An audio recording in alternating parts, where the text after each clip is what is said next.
வணக்கம். வாதியார் எம்ஜிஆர் என்ற நமது யூடியூப் சேனல் மூலமாக நான் உங்கள் வேல்முருகன்.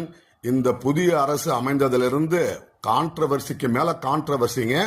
பள்ளி குழந்தைகளுக்கு கொடுக்கப்படுகின்ற அடையாள அட்டை ஐடி கார்டுல சாதி பெயரை குறிப்பிட போறோம்னு சொல்லி செங்கோட்டையன் சொல்லியிருக்கிறாரு.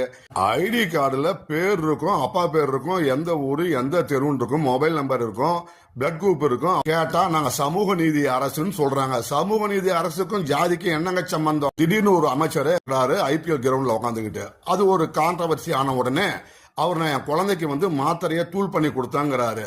எங்க குழந்தைக்கு உடம்பு சரியா நம்ம ஆஸ்பத்திரிக்கு கூட்டிட்டு போவோமா, ஐபிஎல் மேட்சுக்கு கூட்டிட்டு போவாங்களா என்று தமிழ்நாட்டு மக்கள் கேட்கிறார்கள். இந்த ஆட்சி அமைந்த இந்த 45-50 நாட்கள ஏதாவது ஒரு நல்ல நிகழ்வு தமிழ்நாட்டு மக்களுக்கு பயனளிக்கின்ற ஒரு நல்ல நிகழ்வு கூட நடக்கவில்லை என்று தமிழ்நாட்டு மக்கள் கொந்தளிப்போடு கோபத்தோடு இருக்கிறாங்க என்பதை எடுத்து கூறி இந்த காணொலியை நிறைவு செய்கின்றோம்.